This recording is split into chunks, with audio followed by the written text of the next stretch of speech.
माननीय उद्धव ठाकरे जे सांगतात, हा भारतीय जनता पक्ष भाडखाऊ लोकांचा पक्ष, हा भाडोत्री लोकांचा पक्ष. या पक्षामधले 70% लोक हे भाडोत्री आहेत. आणि जो विरोधात बोलत त्याला अटक करा. मलाही अटक केली. काय उखडली माहिती? काय उखडली? आम्ही गेलो जेलमध्ये. आम्ही गेलो, हे असं भगवा फिरवत गेलो आणि भगवा फिरवत आलो. केजरीवाल गेले, हेमंत सोरेन गेले,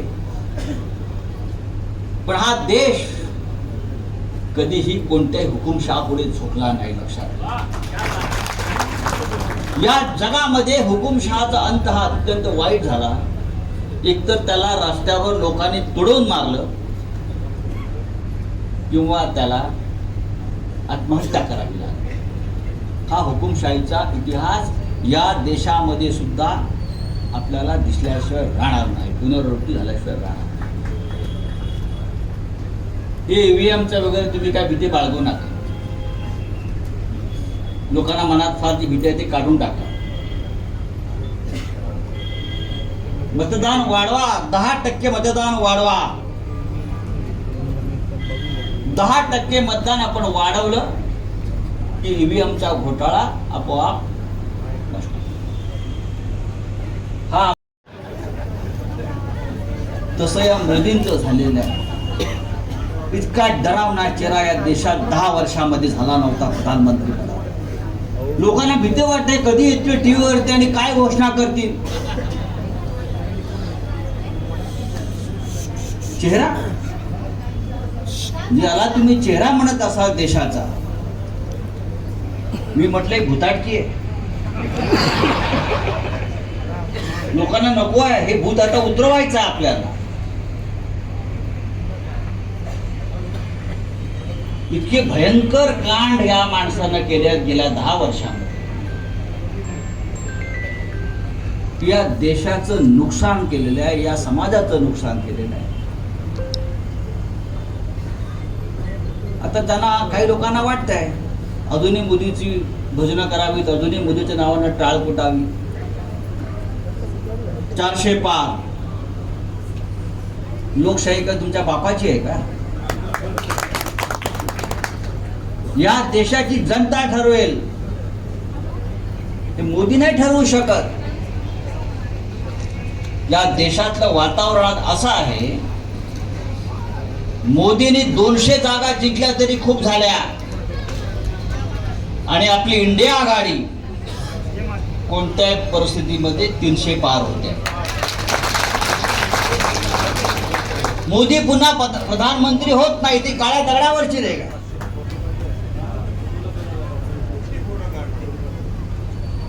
महाराष्ट्रातलं काय घोषणा आहे? 45 काय मिशन 45. आम्ही 45 नाही सांगत, आम्ही प्रॅक्टिकल लोक आहोत. महाविकास आघाडी 35 जागांच्या वर 100% जिंकली. हे अहंकारी आहे.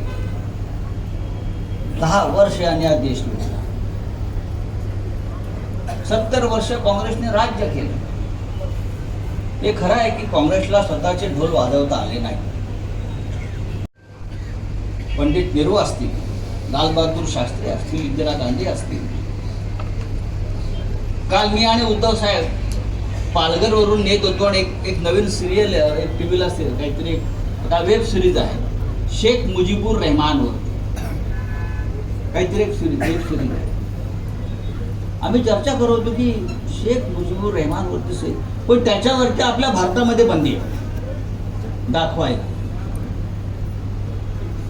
असं का? याचं कारण असं आहे की त्याच्यामध्ये इंदिरा गांधीची शौर्यगाथा आहे. इंदिरा गांधींनी पाकिस्तानचे 2 तुकडे केले, शौर्य गाजवलं, एक नवीन देश निर्माण केला. भारतीय सैन्य त्या सैन्याचं नेतृत्व करून 1947 साली आपल्या देशाची फाळणी करणाऱ्या पाकिस्तानचे 2 तुकडे केले हे शौर्य गाथा इंदिरा गांधीची आपल्या देशामधल्या नवीन पिढीला कळू नये, समजू नये. त्याच्यामुळे त्या शेख मुजीबुर रहमानच्या वेब सिरीजवर नरेंद्र मोदी बंदी घालतो. हा डरपोकपणा आहे. अरे 10 वर्षात तुम्ही काय केलं ते सांगा. तुमच्याकडे करण्यासारखं आहे, सांगण्यासारखं आहे का? आपण 10 वर्ष प्रधानमंत्री आहात.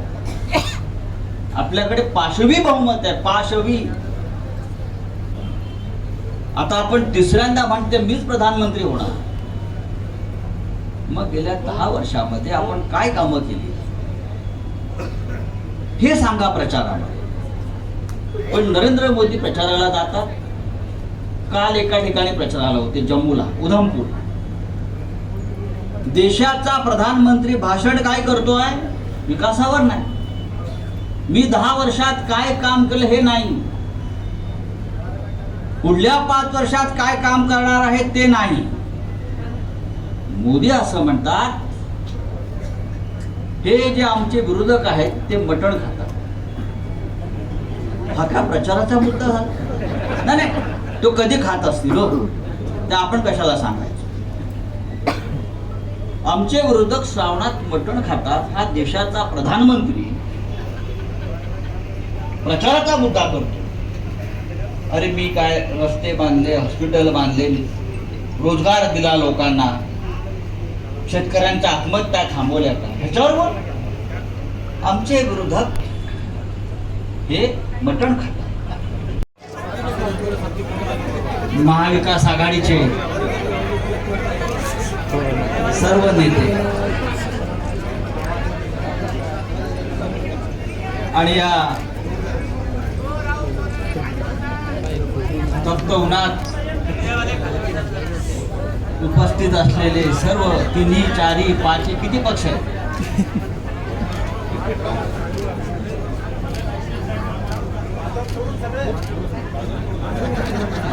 तर ते भाजप नाव घ्यायलाही राहणार नाही.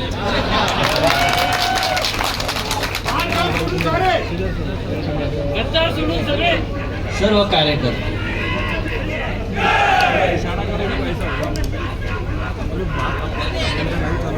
आपले उमेदवार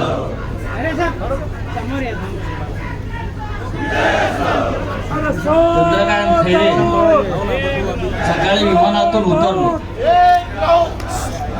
सकाळी विमानातून उतरलो आणि तो जो गाडीवाला होता घेऊन जाणारा टॅक्सीवाला आतला एअरपोर्टचा, त्याला सहज विचारलं क्या चल रहा है संभाजीनगर. मी त्याला काय राजकारण नाही विचारलं, खैरे साहब की हवा चल रही.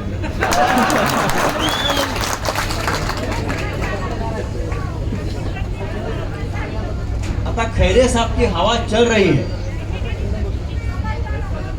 आता इतकी हवा चालू असल्यावर समोर उमेदवार कसा येणार तुमच्या? तो सामने कौन खड़ा है? तो मालूम नहीं कौन खड़ा रहेगा, नहीं खड़ा रहेगा. इतनी जोरदार हवा चल रही है. 5 वर्षापूर्वी सुद्धा खैरे साहेब अशीच हवा होती. अपघात झाला आणि खैरे साहेब आपले परत इथे संभाजीनगरला राहिले. पण ते मनानं 5 वर्ष दिल्लीतच होते. खैरे साहेब मनानं 5 वर्ष त्याही वेळेला दिल्लीतच होते. 5 वर्ष इथे काम करत राहिले. बाळासाहेब ठाकरे यांचं या शहरावरती जे प्रेम होतं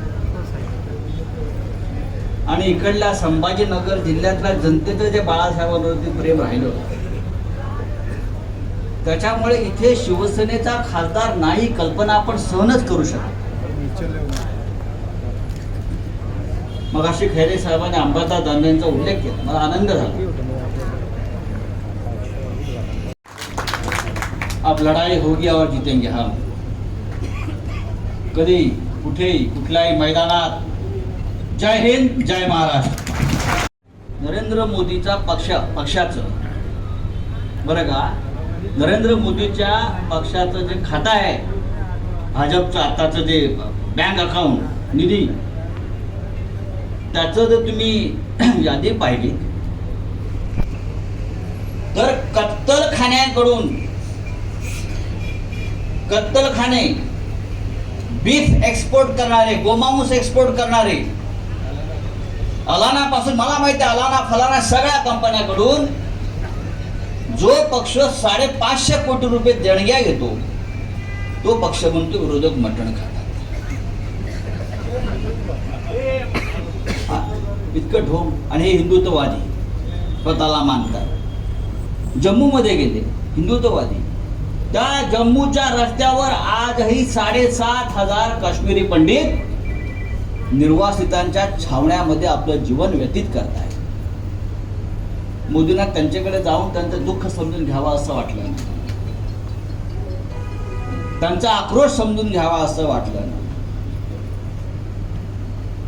उसमें बहुत से हमारे सिख भाई भी है. मैं 2-3 बार गया हूं, 3 वेळा गेलोय मी त्या छावणीत. पण तिथे गेले उधमपूरला मोदी, पण त्या काश्मीरी पंडितांच्या ज्या निर्वासितांच्या छावण्या आहेत तिथे जाऊन त्यांचं दुःख समजून घ्यावे. आणि काय म्हणतो तुमचं 70 कलम हटवलं, आता आम्ही एक झेंडा एक देश. उपयोग काय? कशासाठी तुम्ही हटवलं? तर काश्मीरी पंडितांना त्यांचा न्याय मिळाला पाहिजे. जे काश्मीर खोरं सोडून गेले ते पुन्हा त्यांची घरवापसी व्हायला पाहिजे. म्हणून आपण 370 कलम हटवलं आणि शिवसेनेला त्यांना पाठिंबा दिलेला. एक नंबरचा खोटारडा प्रधानमंत्री या देशाला लागला. जर ऑलिम्पिक मध्ये जर स्पर्धा लागली जलद गतीनं खोटं बोलणाऱ्यांची, तर नरेंद्र मोदींना गोल्ड मेडल मिळेल. नरेंद्र मोदीचा पक्षाचं बरं का, नरेंद्र मोदीच्या पक्षाचं जे खातं आहे, भाजपचं आताचं जे बँक अकाउंट निधी, त्याचं जर तुम्ही यादी पाहिली तर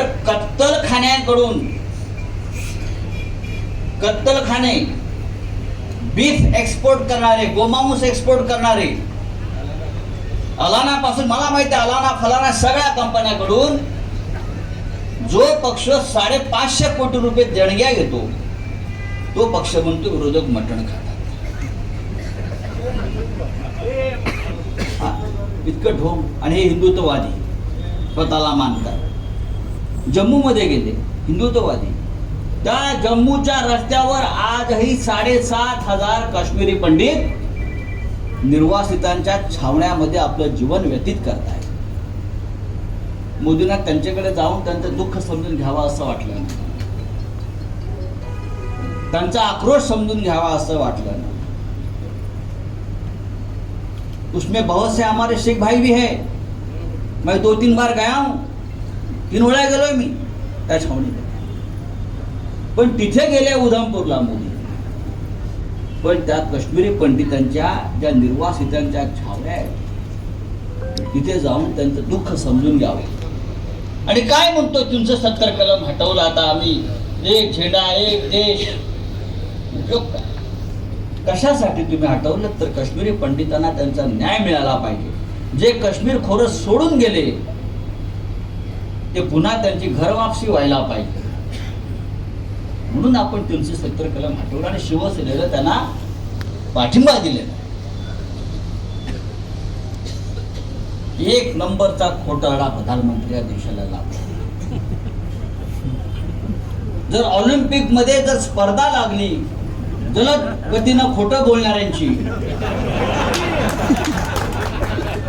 तर नरेंद्र मोदींना गोल्ड मेडल मिळेल. विचारता मला कळत नाही. अत्यंत निष्ठावान कडवट शिवसैनिक, अनेक वर्ष काम करतायत पक्षाचे. इकडे बसलेला प्रत्येक निष्ठावंत शिवसैनिक हा फक्त उद्धव ठाकरे साहेबांचा आदेश पाळतो, माझ्यासह. आणि खैरे साहेब, तुम्हाला चिंता नाहीये. या राज्याचे विरोधी पक्ष नेते जे आज आमच्या बरोबर महाराष्ट्रात खांद्याला खांदा लावून फिरतायत शिवसेनेच्या वाढीसाठी, ते आपल्याबरोबर इथे जिल्ह्यात तुम्हाला खासदार म्हणून पाठवण्यासाठी त्यांनी जबाबदारी उचललेली आहे.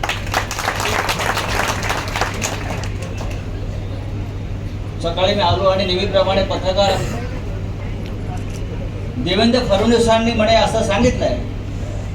मला प्रश्न विचारला काय की आमच्याकडे मोदी सारखा चेहरा आहे,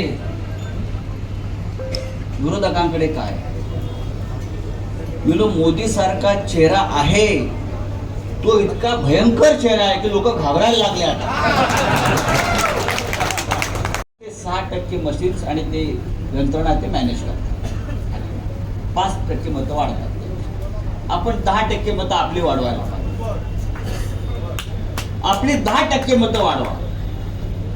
तुम्ही पहा, हा मोदी आणि त्याचा पक्ष ग्रामपंचायतीला पण निवडून देऊ शकत नाही. हा आत्मविश्वास आपण लोकांमध्ये दिला पाहिजे. आणि मला खात्री आहे संभाजीनगरमध्ये जे मराठवाड्याचं हृदय आहे, नाक आहे, इथे आपण विजय प्राप्त करू. आणि मराठवाडा संपूर्ण मला महाविकास आघाडीच्या बाबतीत सकारात्मक दिसतो. मगाशी कल्याण काळे आले. कल्याण काळ्यांच्या मागे आपण सगळे ठामपणे उभे राहिलो तर रावसाहेब दानवे परत दिल्ली पाहणार नाही. कमी मिळत आहे. तर पुढल्या वेळेला जेव्हा आपलं सरकार येईल तेव्हा आपण ऑलिम्पिकला एक प्रपोजल देऊ. जलद गतीनं खोटं बोलणाऱ्या माणसाचं आपण स्पर्धा घेऊ आणि नरेंद्र मोदी आपल्याला एक गोल्ड मेडल नक्की मिळवून देतील याची मला फेकू चॅम्पियनशिप आपल्याला नीटिंग करावी लागेल. सुदर्शन मराठी स्टेट लेवलला देवेंद्र फडणवीस, नॅशनल लेवलला नरेंद्र मोदी. मग तिथे अंपायर म्हणून अमित शहाला घ्यावं लागेल. काय इतकं खोटं बोलावं माणसं. लंबी लंबी लंबी लंबी फेकते हे आणि आपण ऐकतो. आजच कोणीतरी म्हणाल आपल्यापैकी जे तिथे गेले आहेत मोदी अवतारी पुरुष आहेत. आधी ते विष्णूचे अवतार होते, मग प्रभू श्रीरामाला हात बोट धरून ते श्रीरामाच्या मंदिरात त्या अयोध्येत घेऊन गेले. मग ते कृष्णाचे अवतार झाले. अरे इतका मोठा अवतार आहे तर या देशामध्ये 27 कोटी बेरोजगार का, त्यांना नोकऱ्या का देत नाही अवतारी पुरुष? हा अवतारी पुरुष त्याच्या 10 वर्षाच्या काळामध्ये 27,000 शेतकऱ्यांना आत्महत्या केल्या. तर आत्महत्या हा अवतारी पुरुष का थांबवू शकला? करोना काळामध्ये गंगेमध्ये शेकडो हजारो प्रेत वाहत होती आणि हा थाळ्या वाजवा सांगत होता अवतारी पुरुष. या अवतारी पुरुषानं सुदर्शन चक्र फिरवून हे सगळं हा हाहाकार, हा विध्वंस का थांबवला नाही? का थांबवला नाही अवतारी पुरुष? नाही, आपण त्याला वाटलं मर्सिडीज मध्ये पाठवून घरी पाठवलं. आता या मराठवाड्यामध्ये नांदेड असेल, लातूर असेल, परभणी असेल, हिंगोली असेल, जालना, संभाजीनगर, प्रत्येक ठिकाणी महाविकास आघाडीचीच हवा आहे. उद्धव ठाकरे, माननीय शरद पवार साहेब, राहुल गांधी यांचं नेतृत्व लोकांना हवं आहे. हुकुमशाही नको आहे. लोकांना संविधान वाचवायचं. डॉक्टर बाबासाहेब आंबेडकरांनी एक सुंदर घटना, राज्य घटना संविधान आपल्याला दिलं. ते आपल्याला त्याचं रक्षण करायचं आणि ती जबाबदारी संभाजीनगरच्या जनतेवर, या मराठवाड्यावर जास्त आहे. कारण निजामाशी लढून त्या निजामाला बाहेर काढणारा हा मराठवाडा आहे. हे आपल्याला विसरता येणार नाही. मित्रांनो आणि आपल्या आई इथे बसलेल्या आहेत, आपले मातृ, आपले वडील स्वातंत्र्य सैनिक होते. हे संस्कार आहे संस्काराची भाषा मोदी करू शकतात का? त्यांचं पुढे आईला भेटायला जायचे 4 कॅमेरे, हा आमचा संस्कार आहे. एक कॅमेरा इथे, एक कॅमेरा तिथे. आईला भेटायला गेलाय ना तू.